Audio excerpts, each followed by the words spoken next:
Ya, nggak bisa kita bicara tentang proklamasi itu tanpa menyebut Kongres Pemuda tahun 28. Karena dalam term historiografi itu, Kongres Pemuda tahun 28 itu disebut sebagai proklamasi Indonesia pertama. 28 itu ya? Tahun 28. Wow. Karena apa? Karena kita dimulai dari proklamasi sebagai nation, sebelum state ya.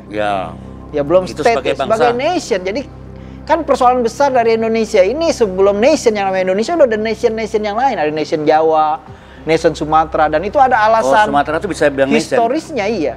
Ya ada bangsa Melayunya, ada bangsa Minangnya, itu kan nation yang besar, Bang. Dia punya sejarah yang panjang. Apalagi kerajaan maksudnya. Nah iya, setelah ada riset misalnya, dan itu kan digunakan.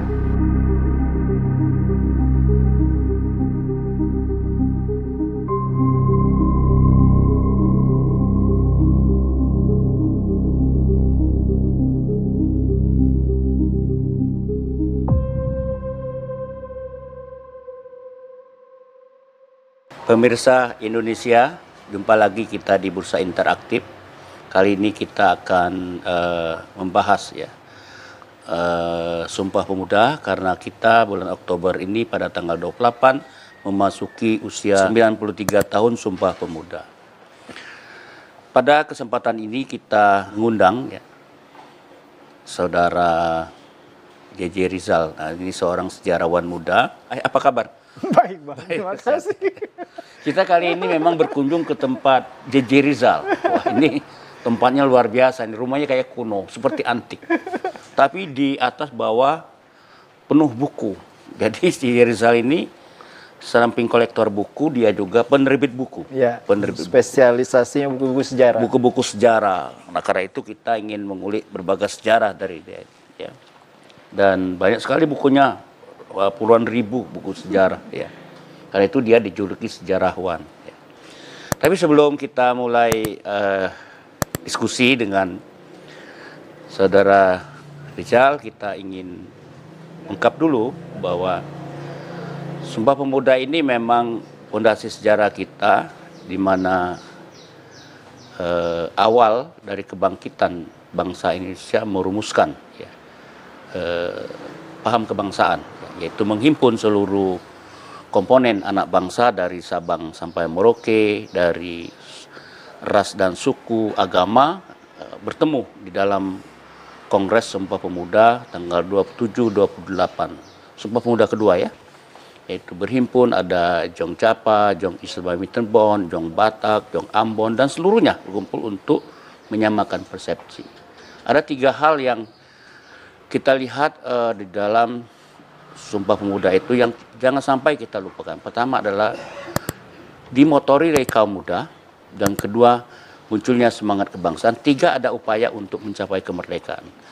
Sumpah Pemuda sebetulnya mengikat semangat itu sehingga lahirlah kita sampai sekarang menikmati hasil perjuangan Sumpah Pemuda. Dan ingat, penggeraknya adalah pemuda. Jadi pemuda ini memang tenaga sejarah, kata Soekarno. Tanpa pemuda mungkin kita tidak melahirkan apa-apa. Nah, kali ini kita ingin mengulik peristiwa sejarah ini dari JJ Rizal ya. Cal, gimana Anda melihat awal dari pembentukan munculnya pemikiran tentang paham kebangsaan ini? Awal-awalnya bagaimana? Ya, kalau kita bicara tentang nggak pernah ada kata sumpah, Bang ya. Tahun 1928. Ini belum. Iya. Jadi peristiwa tahun 28 itu akarnya panjang ke awal abad ke-20. Ya, itu yang saya maksud itu. Ya. Jadi di awal abad ke-20 terutama dan akhir abad ke-19 memang itu mulai orang menemukan sumber-sumber di mana yang disebut pemikiran kebangsaan itu lahir gitu ya. Nah, mereka yang melahirkan ini biasanya orang-orang yang disebut sebagai kaum intelligentsia atau orang terpelajar. Dan itu semua dimungkinkan sebenarnya oleh sebuah perubahan politik besar di Belanda dan implikasinya ke tanah jajahan bersama dengan banjiran modal dan kemudian mengembangkan kota-kota modern. Dan di kota-kota modern ini melengkapi dirinya dengan institusi pendidikan. Maksudnya kota modern di tempat kolonial sana? Enggak. Di kota Batavia, di daerah jajahan ya? Di tanah jajahan itu tumbuh kota-kota modern di mana di situ ada institusi pendidikan, ada klub-klub, ada studi, perkembangan jalan, infrastruktur kereta begitu ya, dan masuk electricity begitu. Nah di situ ruang-ruang baru, ruang-ruang sosial itu terbentuk dan para terpelajar ini ada di ruang-ruang itu. Jadi kalau kita menemukan banyak bahan dari awal abad ke-20 yang bentuknya misalnya seperti dalam sastra, kita akan menemukan banyak dialog-dialog. Itu manusia-manusia baru yang sebenarnya aneh gitu loh. Atau yang tidak ada dalam sastra, kita akan menemukan manusia-manusia yang juga sama anehnya. Misalnya Kartini yang mulai mempertanyakan. Maksudnya aneh itu orang keluar dari mainstream gitu ya? Orang yang berada semacam anomali dari lingkungan mainstreamnya dia, lingkungan umumnya dia. Nah, kita kemudian menemukan yang perempuan di Jawa seperti Kartini. Kita menemukan laki-laki di Sumatera seperti Rifai, Abdul Rifai, yang sudah mulai bertanya misalnya agak aneh sebagai anak priayi gitu. Kayaknya sekarang yang diperlukan bukan bangsawan usul katanya, asal gitu ya. Ya jadi tahun 1901 tuh Bang, si Abdul Rifai itu bertanya, dan pertanyaan itu menarik, siapakah kita? Nah pertanyaan si Abdul Rifai ini, seorang pemuda Sumatera ya, yang kemudian mendirikan koran Bintang Hindia. Itu menjadi pertanyaan penting yang sering dibilang dalam historiografi sebagai awal pemicu dari bagaimana cara kita menemukan bangsa, menemukan nation. Pertanyaan siapakah kita itu sama seperti bertanya bahwa kita ini bukan Sumatera, bukan Jawa, bukan Melayu, bukan Maluku, dan bukan juga orang inlander katanya gitu. Jadi kebetulan yang ngomong itu orang Sumatera. Ya, nah tapi dia mengenalkan satu konsep, dia nggak lari gitu ya. Rifai ini mengenalkan satu konsep melalui medianya, melalui majalah yang dia bikin itu namanya Bintang Hindia. Dia memperkenalkan konsep bangsa Hindia. Jadi kita ini bangsa Hindia katanya gitu. Nah sejak itulah perdebatan tentang kita ini siapa itu berusaha dijawab. Nah Rifai yang memulai menyebut kita sebagai bangsa Hindia. Tapi kemudian kita juga menemukan bukan hanya peranan orang seperti Rifai dan medianya yang produk jurnalistiknya bersama surat kabarnya yang kemudian membentuk konsep awal tentang nation gitu. Tapi juga perjalanan haji juga membentukkan Bang. Orang yang melakukan perjalanan haji jauh gitu ya dan menemukan satu komunitas besar bahwa mereka bagian dari Islam yang besar begitu. Itu pulang itu mereka membawa gagasan tentang kebangsaan dalam konteks Islam gitu. Tapi sebenarnya saat itu yang benar-benar menemukan konsep menjawab pertanyaan itu dengan cerdas baru dimulai tahun 1912 Bang. Sama seorang Indo yang namanya Dawes Dekker. Dia membuat partai politik pertama namanya Indische Partai yang langsung ditekuk oleh pemerintah kolonial karena dia bukan hanya menjelaskan tentang konsep kebangsaan begitu ya, tapi juga menuntut Indi los Panederland. Hindia harus lepas dari Belanda. Jadi pertanyaan-pertanyaan yang waktu itu mengemuka seperti oleh orang yang namanya Noto Suroto bahwa apalah jadinya Hindia tanpa Belanda? Hindia harus tetap Hindia Belanda gitu ya. Kalau Hindia tanpa Belanda maka kita tidak akan menjadi apa-apa dan bahkan akan menimbulkan kekacauan. Itu dijawab langsung bahwa bahkan yang jawab perempuan yang namanya Kartini dibilang jangan bertanya apa jadinya Hindia tanpa Belanda. Tapi bertanyalah apa jadinya Belanda tanpa Hindia. Kacau katanya itu. Nah, ada penghasilan. Nah ya, jadi pertanyaan-pertanyaan di situ tuh kemudian mengeras, meruncing. Dan kita bisa lihat semua ya Bang, bahwa produksi narasi tentang nation itu, tentang bangsa, itu dimulai oleh para pemuda dan mereka yang disebut sebagai terpelajar. Nah kemudian kita ketemu dalam satu organisasi yang namanya Budi Utomo, yang jelas-jelas mereka itu sering disebut sebagai dan diperingati sebagai Hari Kebangkitan Nasional karena mereka inilah yang kemudian memotori satu pertemuan besar, gagasan-gagasan untuk mencari ya, mengkristalisasi satu konsep besar yang kemudian kita sebut sebagai nation nanti di tahun 1926. Walaupun gagal gitu ya, tapi nanti itu akan bergulir terus. Jadi di awal abad 20 itu perkembangan yang paling menarik itu ada dua tema Bang. Tema pertama adalah mereka sangat percaya bahwa kolonialisme itu bisa berdiri karena mesin bahasa. Jadi aksara ya? Iya aksara. Jadi kita harus melawan dengan bahasa. Misalnya Hindia Belanda, kita harus mencari padanan dari Hindia Belanda, apa itu Indonesia katanya. Jadi mulailah diperkenalkan Indonesia, dan di Belanda itu perhimpunan mahasiswa, kelompok pelajar itu mulai mengganti namanya dari Indonesia, kan? Dari Indische Vereniging menjadi Indonesische Vereniging. Itu tahun 1923. Kemudian tahun 25 malah lebih keras lagi menjadi Perhimpunan Indonesia. Di Hindia sendiri, Partai Komunis Hindia itu berubah tahun 1924, setahun setelah 1926. PI itu pemberontakannya. Itu mereka mengubah menjadi Partai Komunis Indonesia tahun 1924. Jadi bukan yang pertama dia, tapi Perhimpunan Indonesia yang pertama menjadi Indonesia Vereniging. Nah, jadi ini yang kemudian dianggap menjadi tema besar tentang bagaimana punya antusiasme yang besar terhadap kata Indonesia. Ya. Terus tema yang kedua yang paling besar adalah persatuan. Nah, ini udah dimulai dari tahun 12 sama si Indi Separti sama si Dekker.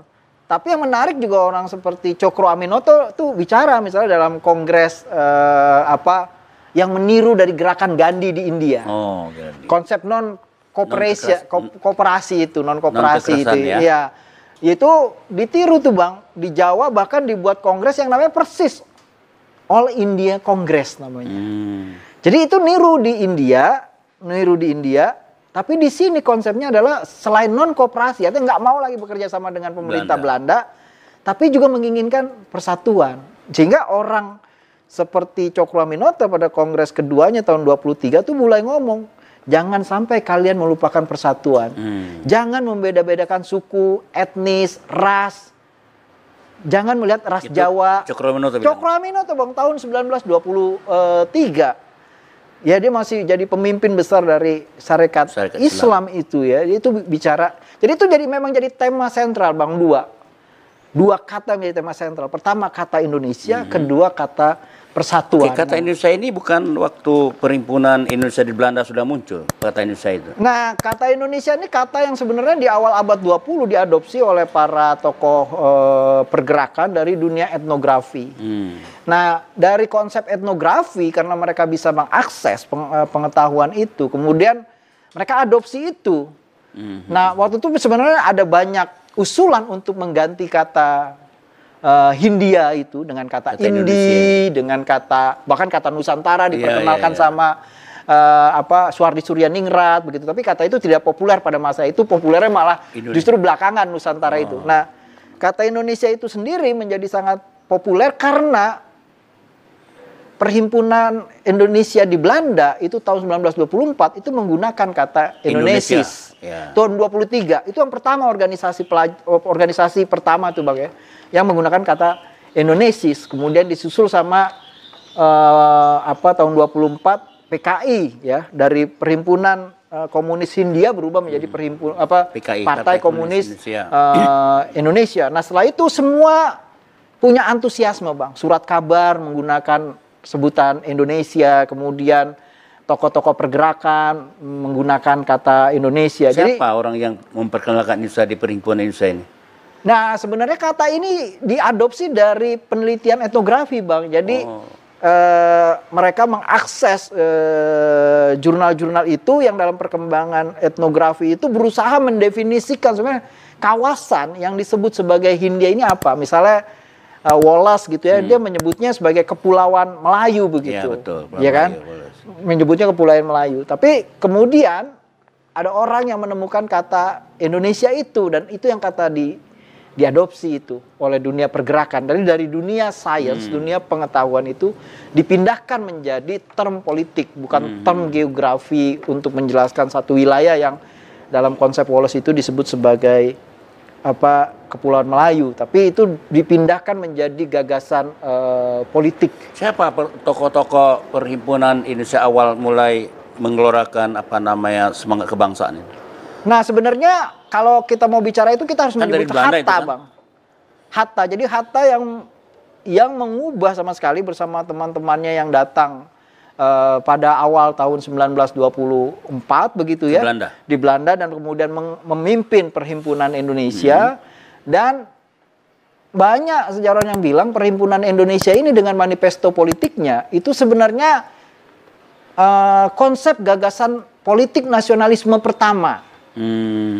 Ya, dengan manifesto politik. Dan konsep manifesto politik inilah yang kemudian ditransmisikan, Bang, ke Hindia. Terutama banyak diterima oleh Soekarno, PNI, dan kelompok-kelompok studi di Jawa dianggap sebagai sumber inspirasi begitu.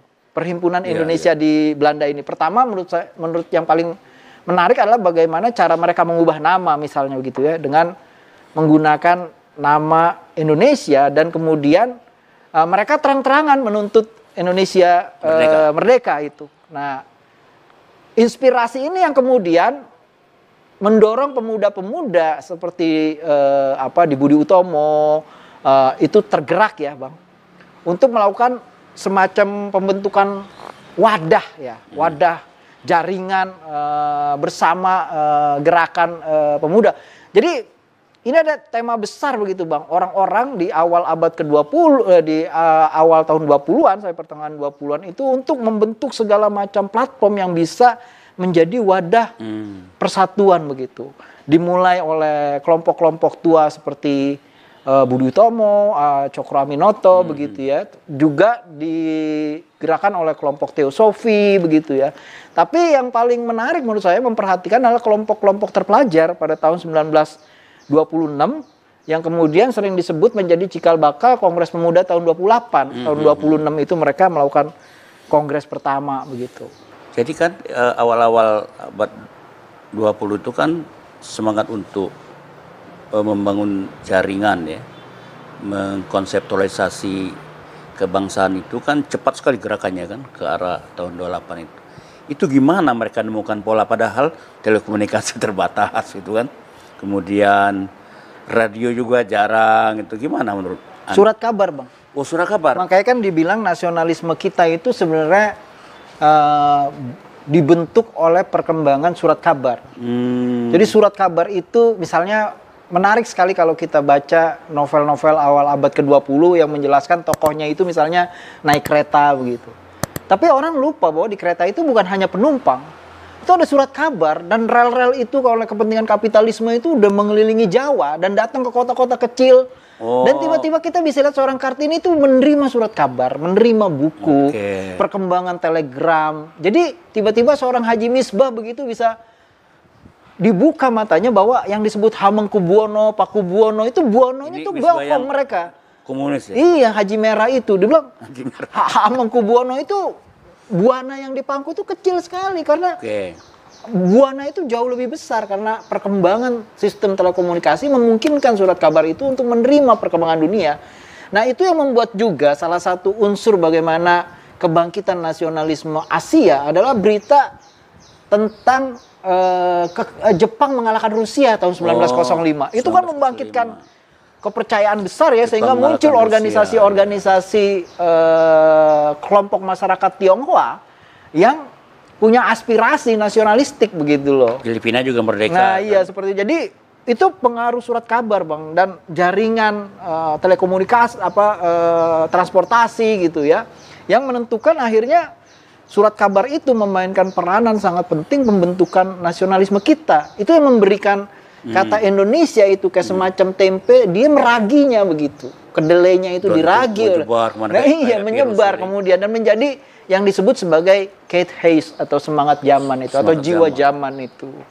Nah, jiwa zaman awal abad ke-20 ya menjadi seorang pejuang nasionalis di antara terpelajar. Waktu itu Soekarno belum muncul ya, masih kecil ya. Ya, dia masih di tahun 14 dia masih di Surabaya begitu, tergabung dalam Trikoro Darmo begitu ya. Nanti ya ketika dia di Bandung baru dia mulai berkembang menjadi seorang nasionalis, walaupun kita tahu bahwa seorang Cokro Aminoto juga seorang nasionalis yang mengajarkan tema sentral persatuan dari awal, tapi kemudian dia dikembangkan oleh nasionalis yang jauh lebih sifatnya inklusif dan kosmopolit setelah dia di Bandung ketemu dengan orang seperti Dos Dekker, Cipto, karena baru pulang dari Belanda, diasingkan, tiba di Bandung. Siapa yang paling berperan pada awal 20? Kalau Budi Utomo jelas dia kan cuman kejawaan ya, yang betul merajut akar-akar nasionalisme itu. Itu yang paling menarik, Bang.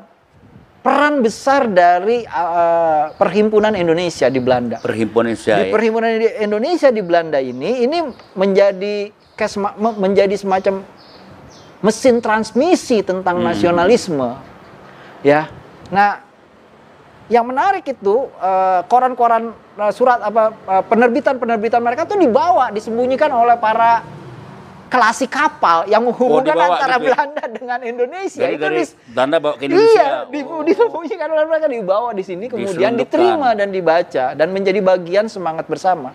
Jadi nanti kita bisa melihat banyak sekali koneksinya, Bang. Misalnya Kongres Pemuda tahun 1926 itu terkoneksi langsung dengan gagasan dari Perhimpunan Indonesia setelah dipimpin Hatta. Tapi ada yang bilang juga bahwa gagasan tentang Kongres Pemuda itu sudah dimulai sebelum Hatta pergi ke Belanda.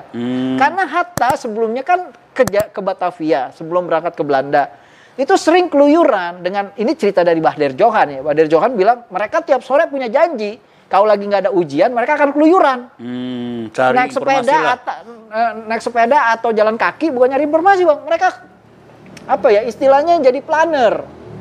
Jadi mereka menikmati bentang kota sambil ngobrol. Yang diobrolin tuh banyak hal. Biasanya mereka ngobrol nih dari Stovia, di Salemba begitu ya, pergi ke Senen, ke Pasar Baru begitu. Nanti berhentinya di pasar Senen, makan nasi goreng atau nonton, tapi sambil ngobrol. Salah satu yang diobrolin kayaknya kita perlu membentuk wadah persatuan pemuda yang dimana di situ dibayangkan pemuda-pemuda punya satu gagasan. Tentang keindonesiaan gitu, tentang keinginan mencapai Indonesia merdeka. Jadi itu obrolan keluyuran itu, Bang. Itu tahun berapa itu muncul obrolan Indonesia Artinya sebelum Hatta pergi ke Belanda di tahun 23-an. 1920 ke bawah kan? 23-an gitulah, Bang. 23 ya? Iya. Jadi sudah muncul tuh ide Indonesia Merdeka itu. Gagasan Indonesia Merdeka kan sejak 12. Oh, 1912. Iya, Indi Separtai itu. Undang-undang Indonesia belum? Belum Indonesia kan? Belum, masih itu masih Indi, kan? Masih Indi. Berarti Cokro Aminoto pun sudah menggaungkan itu sebetulnya. Ya, Cokro Aminoto kita berhutang tahun 22 tuh dia udah bicara tentang konsep persatuan. Tapi memang banyak yang bilang bahwa kayak Lapang, di Selapang itu bilang persoalan besar dari Sarekat Islam dia tidak merumuskan nasionalisme. Masa sih? Ya, dia hanya gerakan massa yang besar begitu, tapi tanpa merumuskan satu gagasan nasionalisme. Nah, gagasan nasionalisme ini kemudian dirumuskan oleh orang-orang yang disebut sebagai intelijensia seperti orang Hatta, kemudian Dekker, kemudian Soekarno begitu. Itu mereka yang punya kemampuan untuk merumuskan nasionalisme. Tapi gagasan-gagasan Cokro Aminoto itu makanya disebut sering sebagai gagasan mileniaristik. Disebut sebagai Raja Jawa berpeci begitu. Si sampai Cokro Aminoto itu lebih pada kecenderungan respon terhadap perubahan sosial ya menurut saya, di mana Islam itu memainkan peranan yang sangat penting yang seperti saya katakan tadi, Abang. Perjalanan haji itu menentukan wawasan tentang identitas gitu ya, yang berbeda antara penjajah dengan yang dijajah. Karena mereka ketemu banyak tokoh-tokoh juga di Mekah itu ya. Ya itu kan misal munculnya organisasi-organisasi yang pertama juga selain organisasi-organisasi Tionghoa begitu ya. Itu kan kita melihat ada organisasi seperti Jamiat Khair, Syarikat Dagang Islam kayak gitu. Itu menjelaskan sebenarnya, Bang. Jadi awal dari peta bentuk nasionalisme kita begitu. Walaupun dia belum menjelmakan nasionalisme, tapi kan jika maka udah kelihatan dari gerakan Serikat Islam kan, dari Jamaat Al-Khair itu kan, cuman belum dihimpun dalam kerangka nasionalisme gitu ya. Betul. Tapi mereka membangun semangat perjuangan dari kelompok Islam semata gitu mungkin. Ya, jadi itu unsur sebenarnya, Bang, yang nanti akan dilihat oleh muridnya yang namanya Soekarno sebagai satu unsur penting dari gerakan nasional. Yaitu Islamisme, nasionalisme, dan Marxisme. Jadi unsur ini yang menurut Soekarno harus dijembatani. Dan bagaimana caranya menemukan satu kata yang disebut persatuan itu. Karena waktu itu sudah ada friksi ya. Iya. Di Syarikat Islam ini ada Susupi. Iya. Itu kan ini, Bang, perkembangan dari ideologi progresif ya. Ideologi progresif untuk menjawab tantangan membaca apa itu kolonialisme. Nah, cara bacanya itu bisa dengan cara baca Islam seperti yang digunakan oleh Cokro Aminoto. Tapi bisa menggunakan cara yang digunakan oleh Sneflit begitu ya, melalui Semaun atau Musso begitu, melalui ISDV begitu ya, yang mengatakan bahwa atau caratan Malaka yang setara misalnya mengatakan bahwa kolonialisme itu bukan hanya eksploitasi oleh satu bangsa, tapi oleh satu kelas begitu dia bilang begitu. Nah, itu udah mulai menjawab begitu tuh, Bang. Pertanyaan-pertanyaan, apa itu kolonialisme? Antitesis dari kolonialisme itu ya nasionalisme itu, Bang. Salah satunya ya. Ya, buahnya kan, itu. Sebetulnya kan antitesis nasionalis itu bukan sekedar buahnya nasionalisme, anti penindasan itu sebetulnya. Ya, nasionalisme satu unsurnya sebenarnya anti penindasan itu. Yo. Saya mau tanya ya, kalau tidak ada Sumpah Pemuda, Indonesia merdeka nggak kira-kira?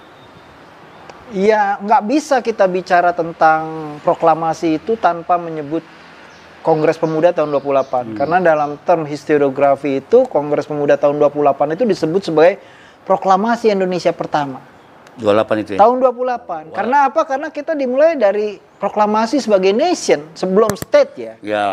Ya belum itu state sebagai nation. Jadi kan persoalan besar dari Indonesia ini sebelum nation yang namanya Indonesia udah ada nation-nation yang lain. Ada nation Jawa, nation Sumatera, dan itu ada alasan Sumatera itu bisa bilang historisnya nation. Iya.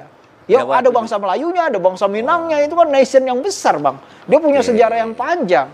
Apalagi setelah ada riset misalnya, dan itu kan digunakan oleh para tokoh-tokoh pergerakan, orang-orang terpelajar seperti Yamin begitu ya, seperti Soekarno atau Armin Pane. Itu kan menggunakan, Bang, term sejarah yang sekali lagi dari dunia sains begitu ya, dari dunia arkeologi, sejarah itu misalnya riset dari Sedes begitu ya, yang menemukan tahun 1901 tentang Lerayom Sriwijaya, kerajaan Sriwijaya. Itu kan kemudian percaya ada kerajaan Sriwijaya? Itu benar-benar ada, Bang, risetnya itu, Bang. Berbeda sama tujuan saya.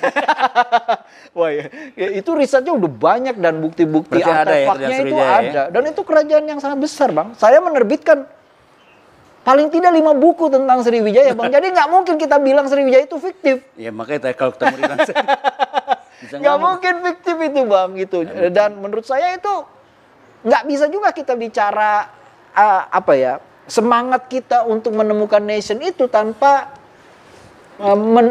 melihat Sriwijaya. Karena pada waktu itu Sriwijaya itu digunakan. Bayangin gilisannya gini loh, Bang. Kenapa yang dibicarakan Jawa mulu ya? Majapahit begitu. Padahal Majapahit sebentar kan ya? Persoalannya adalah gimana menaruh keseimbangan. Yang kita pengen bikin Indonesia kan nggak hanya Jawa, banyak kerajaan Nusantara. Iya gitu. Nah, ini jadi persoalan besar, Bang, dalam periode yang cukup panjang dalam dunia pergerakan, sampai akhirnya kemudian ditemukan oleh Sedes itu Sriwijaya. Oh, sekarang kita punya perimbangan. Selain ada Sriwijaya, sebelumnya ada kemaharajan maritim yang besar, Majapahit. Sebelumnya ada kerajaan maritim yang sangat besar, Sriwijaya. Itu membuat keseimbangan antara Jawa dengan luar Jawa, dengan Sumatera, dan kemudian nanti menyusul. Karena itulah kemudian mulai dibicarakan seperti Sultan Hasanuddin, Diponegoro. Bayangin itu di tahun 20-an, Bang. Jadi mereka menggunakan sejarah. Walau waktu itu juga mereka sebetulnya udah keluar mau dari penjajah sebetulnya, cuman nggak terekspos saja kan. Ya, kemudian itu didefinisikan, Bang, sebagai kalau Soekarno dalam pidato Indonesia Menggugat tuh terang-terangan membuat 3 tipologi sejarah. Zaman lalu yang jaya, zaman kini yang sengsara, masa depan yang gembira. Yang jembatan maslah.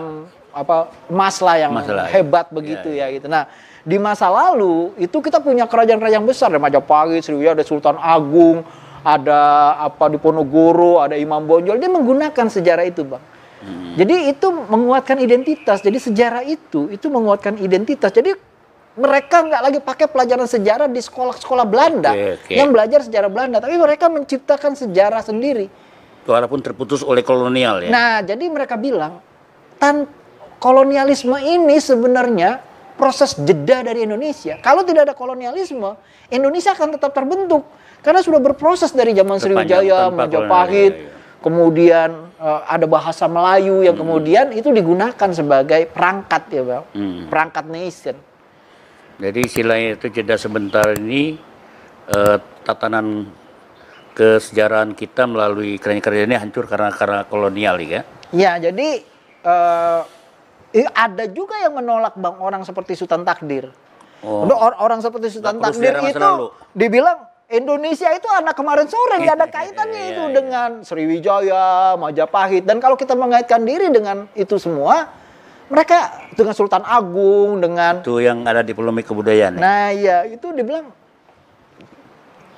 itu lemah. Itu gimana katanya. Orang Sultan Takdir kok bisa memutus sejarah gitu? Dia melihat sejarah awal abad 20 aja katanya, betul kan? Iya, karena memang Indonesia itu produk awal abad ke-20 dan tidak ada kaitannya dia bilang dengan tapi kan sebuah bangsa dibentuk itu dengan mitos, Bang. Iya. Bangsa itu kalau mau kuat ya harus punya mitos gitu. Nah, orang seperti Soekarno yang di Jawa dan orang seperti Yamin dari Sumatera itu orang-orang yang punya kemampuan untuk menciptakan mitos penguat kebangsaan kita. Memiliki imajinasi lah gitu ya.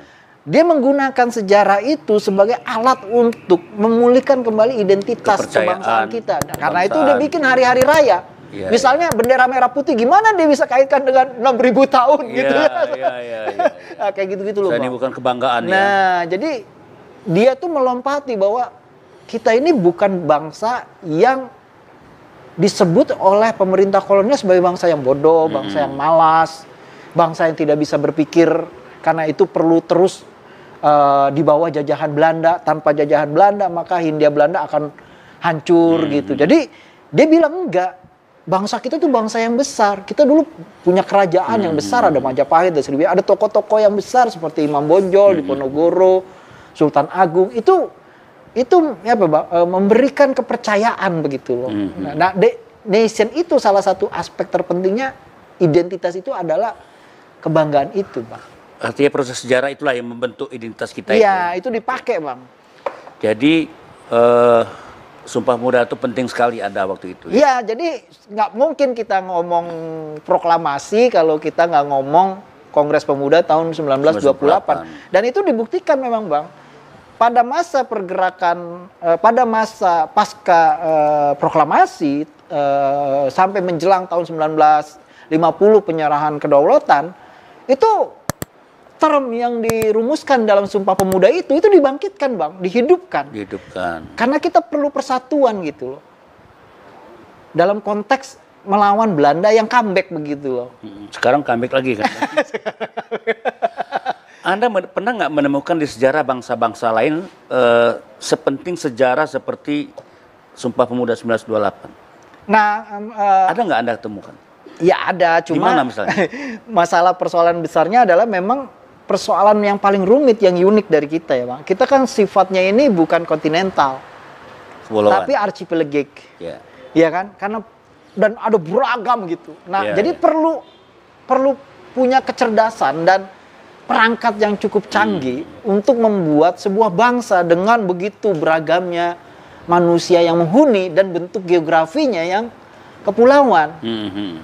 Dan kecenderungan perbedaan sosial, ekonomi, latar belakang budaya begitu, itu perlu kecerdasan untuk membangun perangkat nasionalisme yang bisa diterima oleh semua. Dan ini menurut saya prestasi intelektual dan sekaligus tokoh pergerakan yang kita sebut sebagai manusia-manusia zaman emas Indonesia atau manusia-manusia prototipe pertama orang Indonesia seperti Soekarno, Hatta, itu yang bisa menciptakan itu, Bang.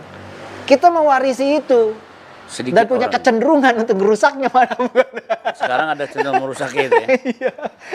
Jadi orang-orang intelektual dan pejuang lah menyusun awal-awal kemerdekaan ya, termasuk Sumpah Pemuda. Jadi Anda nggak bisa contohkan suatu negara lain yang seperti sebesar Sumpah Pemuda. Ya itulah yang ajaibnya, orang banyak intelektual atau saintis begitu sampai ke sini itu merasa itu hal yang mustahil kita bisa menjadi satu perang kemerdekaan di apa namanya di Amerika kan juga gitu, Bang. Perang saudara. Tapi nggak ada Sumpah Pemudanya. Mereka punya, tapi mereka juga tidak menghadapi persoalan serumit kita dalam artian geografis ya. Misalnya gimana penjajahan Inggris di New Zealand gitu kan. Nggak ada kan perang revolusi, yang ada kesepakatan kesepakatan supaya berhenti perang gitu. Semuanya rata-rata begitu. Gitu. Berarti Indonesia ini khas ya? Khas. Dia prosesnya memang dibentuk oleh dia menerima efek dari perang itu ya. Misalnya efek dari perang dunia begitu ya, kedua begitu ya. Pertama begitu ya. Itu kan menimbulkan efek yang sangat luar biasa, bahwa kesadaran bahwa begitu lemahnya Hindia Belanda itu dan begitu miskinnya. Karena ternyata seluruh kapital itu di zaman yang paling rumit kayak begitu, rumit pasca perang dunia itu tidak ada banyak untuk negeri jajahan. Balik ke sana semua. Balik ke sana semua. Itulah semua. Di titik itulah Muhammad Husni Tamrin bilang, petani kita tuh bukan miskin, tapi dimiskinkan katanya. Kayak begitu. Sekarang ya. Kayak sekarang itu. Terus Soekarno bilang, oh rupanya Indonesia itu hanya tempat investasi surplus kapital gitu. Yang setelah itu capital flight istilahnya dia dalam mencapai Indonesia merdeka kata. Jadi kita nggak dapat apa-apa gitu. Nah, orang seperti organisasi-organisasi seperti ISDV atau orang seperti Tan Malaka itu mulai bicara konsep-konsep yang sifatnya Marxis untuk menjawab ini. Nah, itu ideologi-ideologi besar kemudian menjadi alat Bang untuk menganalisis kolonialisme. Nah, itu yang membuat menurut saya konsep nasionalisme kita itu menerima unsur yang sangat kompleks, yang sangat termasuk kaya. Existing dari gerakan komunis ya. Ya, itu unsur yang kuat karena bahkan mengalahkan gerakan Islam. ISDP terakhir itu kan. Iya, karena redup, begitu komunis bangkit, gerakan Islam redup kan? Sebenarnya nggak redup sih Bang. Hilang. Kita akan lihat itu nanti di zaman Jepang. Komposisi pada sidang BPUPK itu komposisi kelompok nasionalis dan kelompok Islam. Di situ nggak ada PKI lagi situ. Nah, maksud aku dia awal 20 ke atas itu ya, itu kan yang lebih menonjolkan komunisnya kan? Iya, karena sebenarnya komunisnya menonjol tapi kemudian dipukulkan oleh pemerintah kolonial di tahun 1926 dan mayoritas itu kan? Ya karena itu menjadi gerakan yang sangat besar karena komunisme itu yang paling bisa menjawab tantangan dari eksploitasi kolonial, Pak.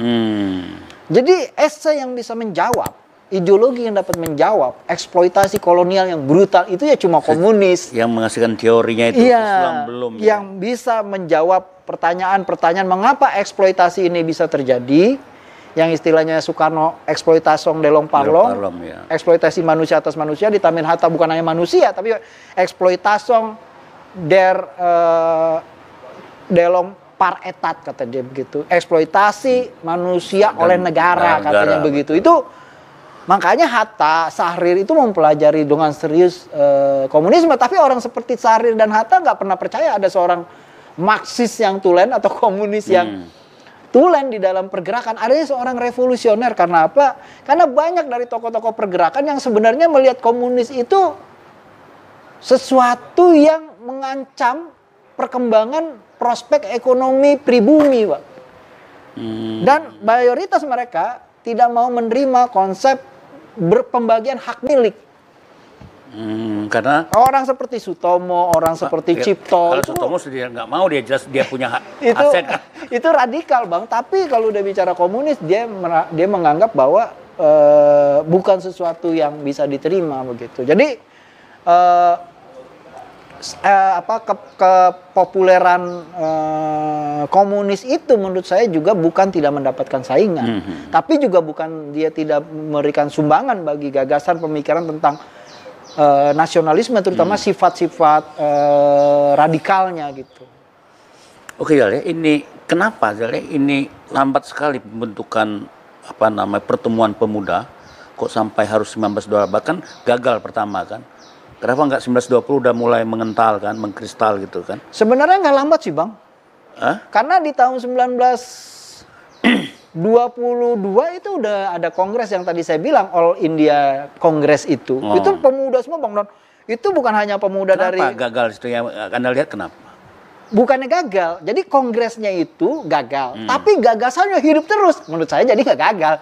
Karena kan mungkin kongresnya itu gagal mempertemukan. Tapi gagasan bahwa kita perlu persatuan hidup terus. Karena itu ada lagi kongres tahun 22, 23, terus 24. Redup nih dia ya, redup.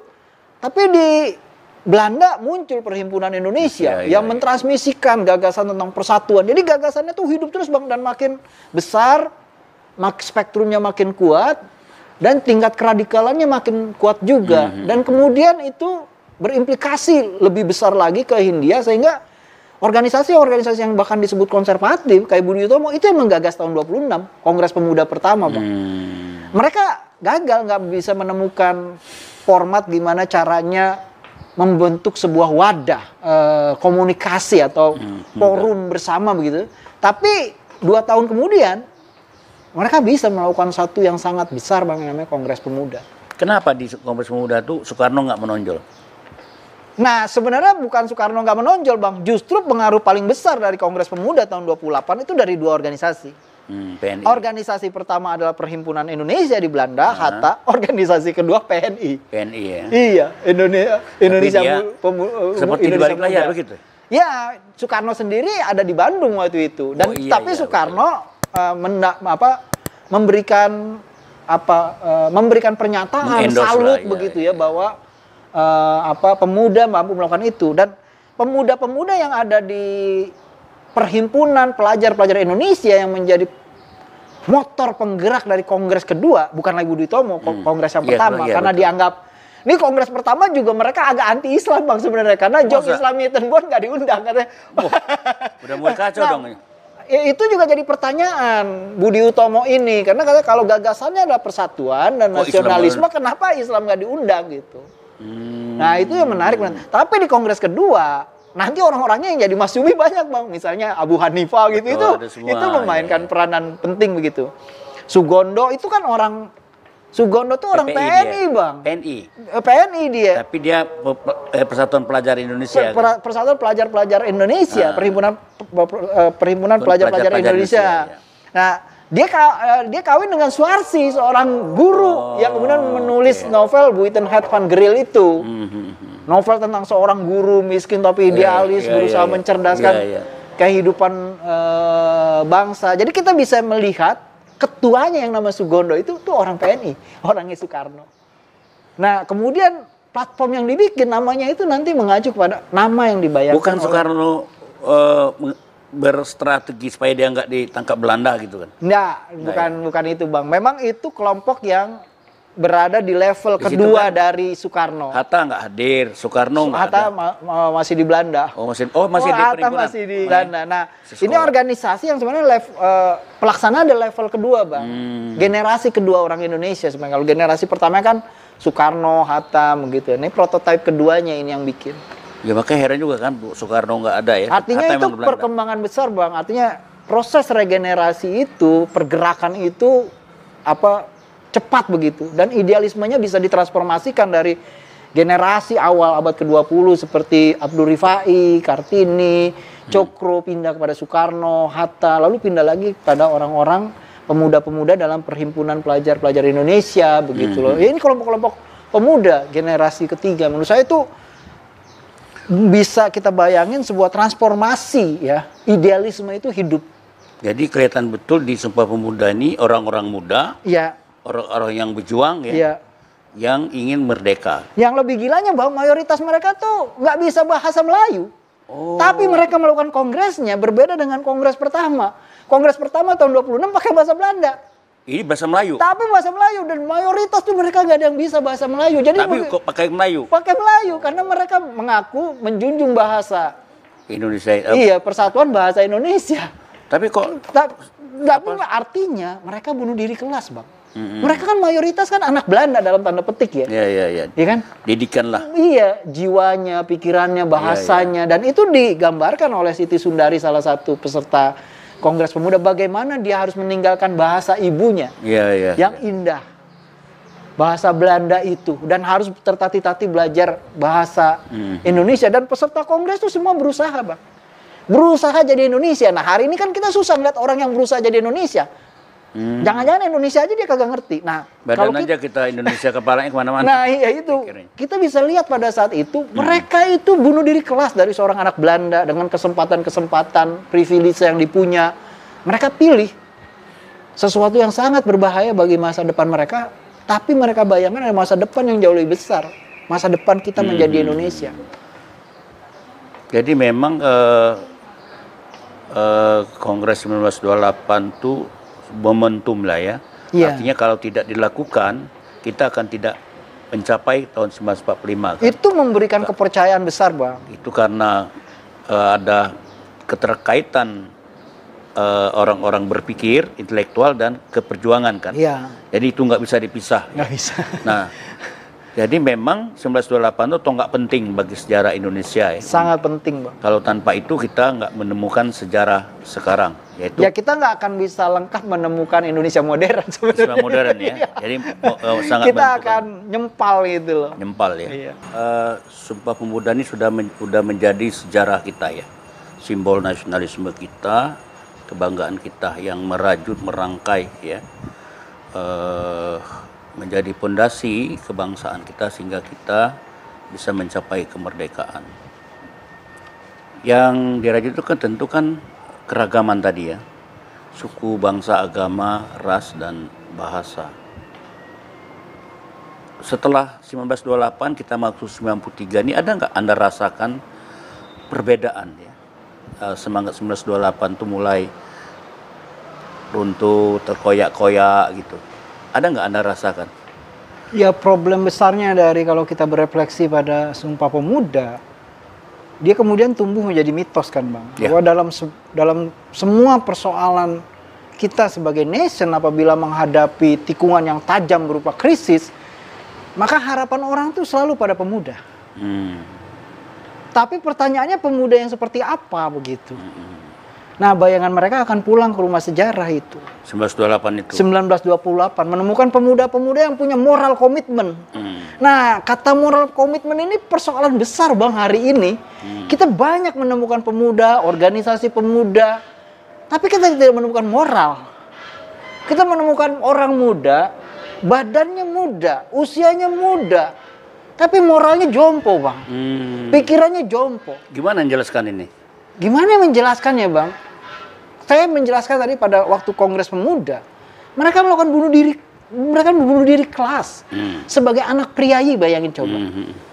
Yang mereka ditunggu dari hasil sekolahnya itu oleh privilege kolonial untuk jabatan-jabatan menjadi amtenar, tapi mereka tolak semua itu. Memilih berjuang ya. Nah, pertanyaan hari ini, kita nggak menemukan lagi pemuda yang datang itu dengan apa ya? Bukan kepentingan nafsi-nafsi, bukan kepentingan sendiri-sendiri. Mereka datang itu untuk sebuah cita-cita, sebuah bayangan, sebuah komitmen bersama tentang apa yang dicita-citakan sebagai Indonesia begitu. Nah, hari ini nggak ada, Bang. Nggak ada lagi ya. Susah kita menemukan. Gampangan nemuin kuntilanak daripada nemuin orang yang kayak begitu, pemuda yang kayak gitu. Kenapa ini situasi kesejarahan kita seperti itu? Saya pikir sih, Apa sebab-sebabnya? saya pikir satu, itu ada proses pemosilan, Bang. Pemosilan. Pemosilan pemuda.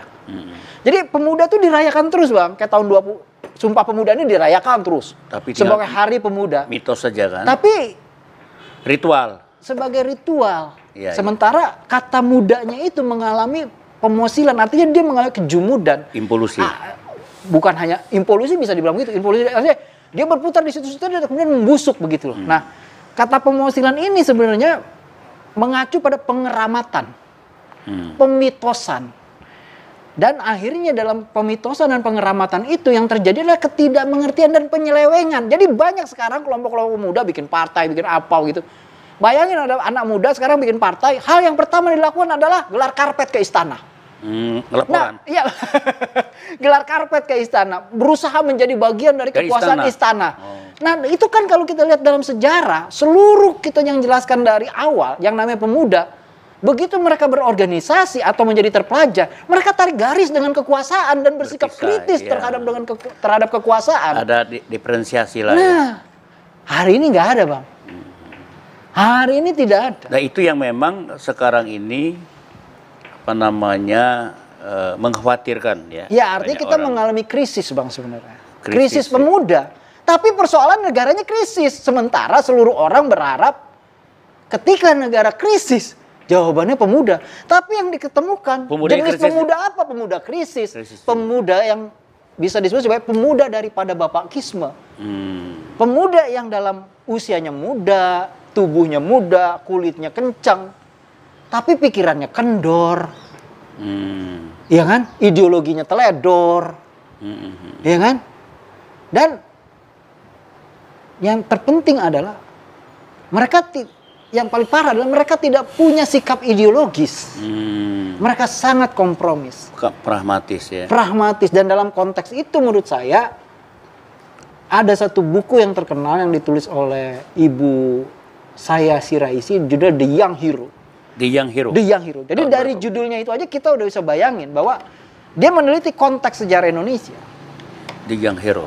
Dia menyebut pemuda itu dibayangkan sebagai hero, sebagai pahlawan yang besar begitu. Dalam konteks sejarah panjang Indonesia. Tapi hero itu sudah tidak ada. Karena apa? Karena sedemikian rupa mesin kekuasaan itu tahu betul musuh paling besar dari kekuasaan itu pemuda, Bang. Karena itu pemuda salah satu yang pertama ditumpulkan melalui rejim kurikulum pendidikan. Misalnya bagaimana agar pemuda tidak punya daya kritis? Abang lihat aja kurikulum sekolah kita itu betul atau salah, pilihan ganda, menjodohkan ini. Nah, menjodohkan. Kalau ada esai, kebenarannya bukan pada argumentasi si anak didik, tapi pada guru di depan kelas. Jadi ada otoritas di situ. Sementara bagi pemuda, argumentasi itu menjadi penting, persilangan argumentasi menjadi penting, dan itu yang menimbulkan daya kritis. Nah, itu diformat sedemikian rupa menurut saya Shiraishi, sehingga kita nggak akan pernah punya pemuda. Nah, sekarang harapannya kalau kita lihat pemuda sebagai intelijensia, artinya itu identik dengan institusi terpelajar, kampus apa. Tapi sekarang kampus hampir semuanya dikooptasi oleh negara. Rektor dipilih oleh negara. Dulu enggak ya dulu. Nah, ini jadi persoalan, Bang. Jadi kalau kita merayakan Kongres Pemuda, Sumpah Pemuda, hari ini kita melihat sebuah proses pengeramatan. Jadi proses sejarah yang dirayakan tanpa makna dan pengetahuan untuk menumbuhkan lagi api pemuda. Ya, tapi ini kan kegelisahan kita semua kan? Iya. Kegelisahan para elit, kegelisahan kampus, kegelisahan orang tua kita, kegelisahan pemuda kan yang membawa situasi sekarang ini. Nah, gimana kita mau memulai apa? Kita memperbaiki universitas, perguruan tinggi, atau organisasi pemuda yang organisasi pemuda yang muncul dari anak muda sendiri. Kalau diharapkan dengan organisasi pemuda sekarang, itu sudah sulit karena semua hampir menginduk kepada kekuasaan ya. Itu di mana? Kalau saya yang pertama harus dilakukan adalah inspirasi, Bang. Apa itu maksud inspirasi? Hari ini krisis kita kan karena kita nggak bisa melihat teladan, Bang. Keteladanan. Suri toladan di mana sih? Misalnya kita melihat ada pemuda-pemuda pergerakan tahun 98, tahun 78. Tapi ketika mereka ada di dalam kekuasaan. Iya, 98 ada kekuasaan semua sekarang. Iya, itu mereka semua menjadi dalam tanda petik anti kolonial begitu loh. Oh, sekarang ini ya? Iya. Sorry tuh saya Bang Saris begitu. Kenyataannya seperti itu. Iya kan? Nah, jadi tidak ada keteladanan. Yang harus kita bangun adalah role model, Bang, keteladanan. Role model ya. Makanya saya setuju kalau ada yang bilang, kalau pada yang hidup kita susah cari keteladanan, kenapa nggak kita pulang ke rumah sejarah, ngidupin lagi yang udah mati? Yang mati, ya. Nah, Soekarno ini menciptakan hari-hari besar, karena dia tahu banget bahwa setiap masa itu akan menghadapi tantangan, di mana konsep dan imajinasi kita tentang nation itu mengalami krisis. Dan hari-hari besar itu tempat kita nge-charge, Bang. Nge-charge ulang. Betul. Di situ kita bisa pulang ke rumah sejarah untuk mencari role model dan menjadikan sumber keteladanan. Nah, hari ini menurut saya, kalau kita memperingati Hari Sumpah Pemuda, kita nggak menemukan perayaan yang seperti itu. Kita nggak menemukan perayaan bagaimana menghidupkan kembali imajinasi tentang tokoh-tokoh yang memainkan peranan penting. Dan apa yang mereka lakukan pada periode itu. Dan apa kita menemukan kenyataan itu pada hari ini. Berarti semacam missing link gitu ya? Ya, artinya kita kematian obor, Bang. Ya, kehilangan pelita ya. Nah, kalau kita kematian obor, kata Soekarno, ya kita akan jadi persis monyet dalam gelap, Bang. Saling cakar. Awut-awutan. Nggak ngerti apa-apa. Dan akhirnya menjadi sesuatu yang tidak ada harganya. Bahasa kasarnya hanya menjadi sampah di antara sampah bangsa-bangsa. Kita bernegara tapi nggak tahu tujuan bernegara. Iya, itu yang kita adalah bangsa, sebetulnya kita nggak tahu tujuan berbangsa. Nah, jadi sebetulnya tercerabut dari akar Sumpah Pemuda itu. Iya. Kan? Akar Sumpah Pemuda itu. Nah, apa perlu Sumpah Pemuda lagi? Pemuda-pemuda ini untuk memperbaiki keadaan ini? Saya pikir Sumpah Pemuda itu terus, Bang, menginspirasi banyak generasi. Ya. Misalnya dari tahun 28 ke tahun 1939 dia menginspirasi, Bang. Untuk diadakan lagi review tentang peran pemuda. Kemudian tahun 1949 ketika RIS dibentuk dan ada penyerahan kedaulatan, Sumpah Pemuda digunakan lagi untuk menginspirasi pembentukan Negara Kesatuan Republik Indonesia. Kemudian pada tahun 1950-an ketika banyak pemberontakan di daerah, itu digunakan, Bang, untuk mengukuhkan rasa persatuan. Ya kan? Sampai dikasih kata sumpah yang sebenarnya tidak pernah ada dalam kongresnya. So, untuk menunjuk bahwa yang berontak-berontak itu melanggar sumpah palapa yang dari zaman Majapahit, katanya begitu. Sampai kayak begitu tuh, Bang. Nah, kemudian waktu mahasiswa melakukan perlawanan di tahun 80, 90, 98, itu ada sumpah mahasiswa. Itu kan inspirasinya juga berbahasa satu, bahasa anti penindasan kayak gitu ya kan. Sekarang itu kan, masih ada kemarin sumpah mahasiswa. Itu sumpah mahasiswa, Bang. Kemudian tahun 2000 ada Sumpah Pemuda Internet. Jadi ada satu faktor kemodernan digital gitu ya. Dimasukkan dalam konsep sejarah Sumpah Pemuda. Artinya di zaman digital ini harusnya masih terus terkoneksi, bukan mati koneksi dengan konsep historis gagasan tentang pemuda tahun 1928. Meskipun kita sudah hidup dalam dunia internet sekarang. Artinya nggak boleh ada diskontinuitas gitu. Kontinuitas, kontinuumnya ada ya. Artinya kita bisa katakan bahwa gagasan Sumpah Pemuda itu terus direinterpretasi sesuai ini kan Rika mesti sering mengikuti internet ya, kemudian baca-baca berita, diskusi kan. Ini anak-anak milenial ini kadang-kadang sudah nggak paham lagi dengan sejarah kita. Dia berkutat dengan dirinya sendiri aja di dunia dia yang dia kenal dengan internet of things, ya, dunia digital, kemudian kesibukan mereka dengan chatting-chatting gitu ya. Nah, ini gimana cara mereka supaya bisa kembali memikirkan akar sejarah kita? Saya pikir justru yang jauh lebih melek sejarah dan terkoneksi dengan sejarah itu generasi milenial, Bang, daripada generasi analog atau orang-orang tua. Jadi problem buta sejarah itu bukan mayoritas dialami oleh anak muda. Kalau kita lihat perkembangan di digital gitu ya, itu banyak sekali, Bang, tumbuh organisasi-organisasi cinta sejarah yang dimulai bahkan kayak peristiwa tahun 28 dari sejarah-sejarah lokal.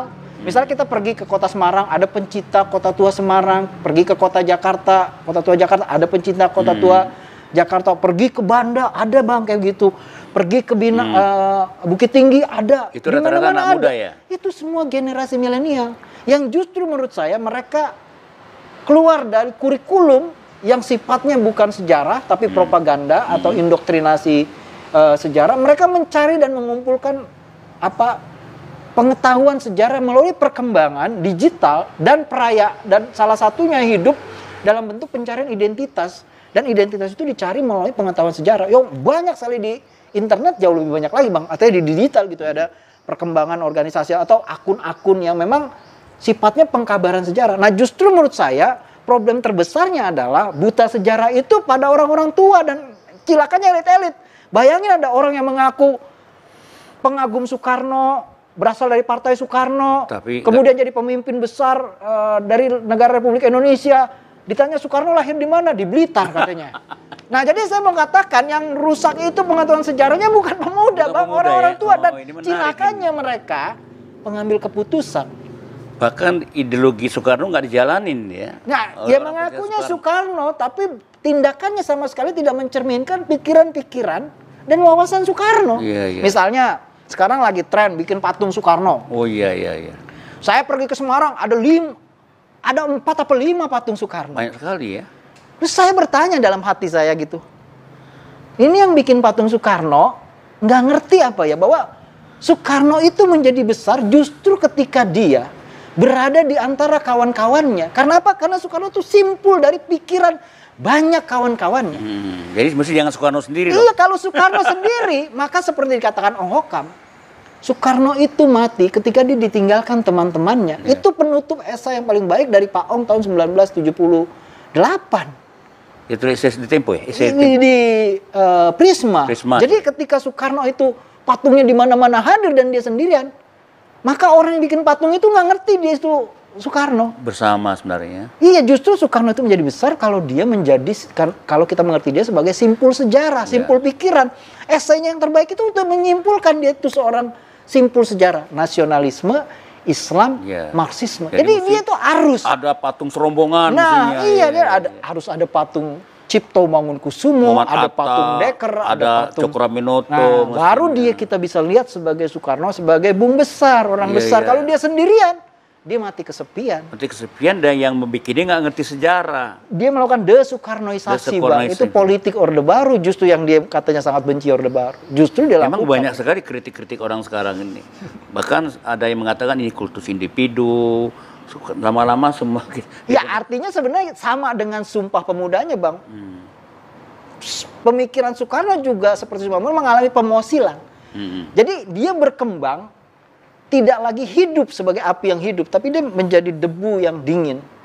Dia seperti mayat yang disemprotin minyak wangi, tapi sebenarnya juga dia tetap mayat begitu. Mumi. Ya, seperti itu. Jadi itu problem besar kita hari ini, Bang, kalau kita merayakan Sumpah Pemuda atau Kongres Pemuda tahun 28 perayaannya, kita melihat fenomena di mana ada pemosilan pemikiran tentang Kongres Pemuda tahun 1928. Jauh lebih luas lagi kita melihat bahwa ada pemosilan pemikiran-pemikiran para pendiri bangsa kita yang terlibat secara langsung, tidak langsung, terbuka maupun tertutup dalam proses proklamasi kita sebagai nation tahun 28. Tapi yang perlu kita cermati juga, Jal, di dalam 93 tahun Sumpah Pemuda ini kan, sebetulnya kan inti Sumpah Pemuda itu kan kita keluar dari kemelut kolonial ya, penindasan.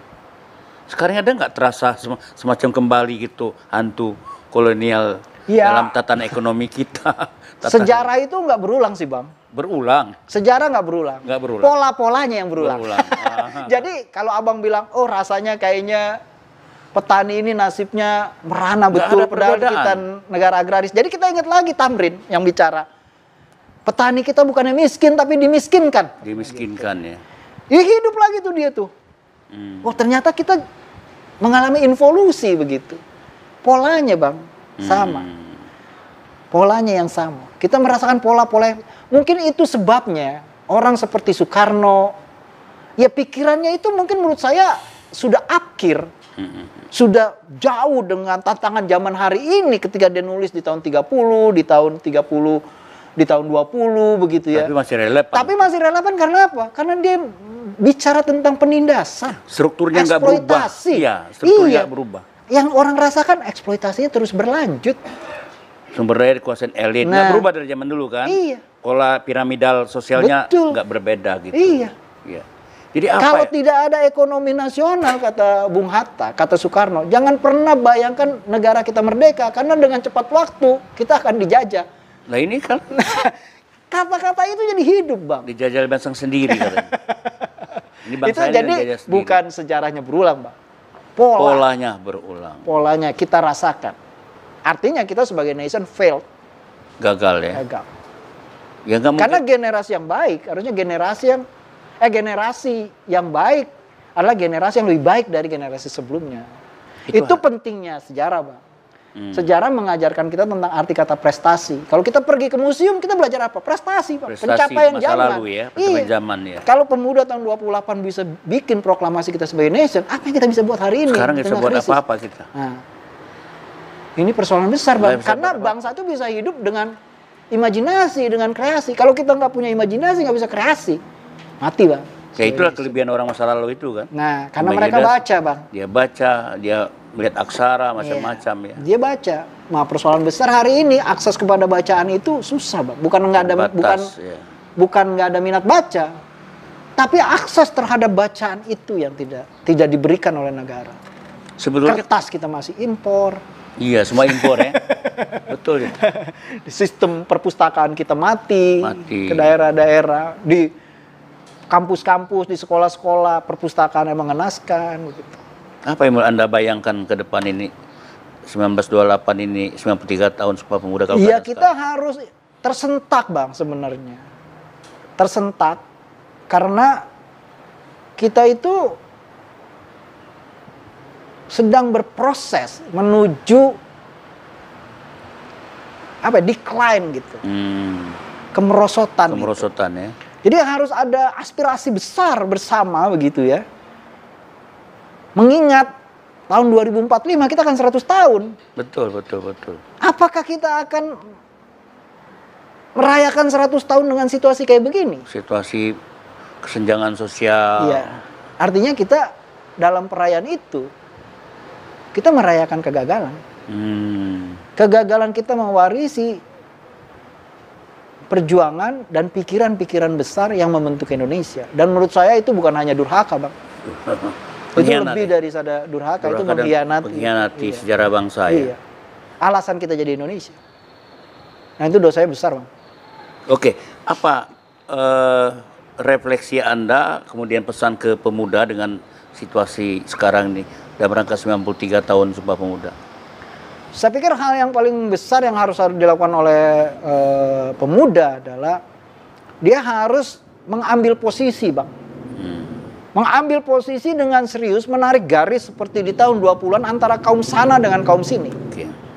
Tarik garis yang jelas, karena kalau tidak ditarik garis yang jelas, proses revolusioner memulihkan Indonesia itu nggak akan pernah kejadian. Tidak pernah akan terjadi. Tidak akan pernah terjadi karena akan kompromi terus. Nah itu yang dicerminkan dari peristiwa tahun 28. Mereka nggak berkompromi, mereka tarik garis. Pokoknya kita yang merdeka dari penjajah gitu ya. Kita nggak mau lagi disebut inlander, kita pengen disebut Indonesia. Dan kita nggak mau menjadi Hindia Belanda, kita pengen menjadi bangsa yang merdeka. Jadi tuntutan kita tuh jelas, karena kita menarik garis yang jelas. Dari kolonial. Iya. Jadi kalau pemuda ini nggak mau narik yang jelas, pasti mereka mau ditindas. Iya, mereka bukan hanya mau ditindas, mereka ingin menjadi bagian dari penindas. Dari penindas, ya.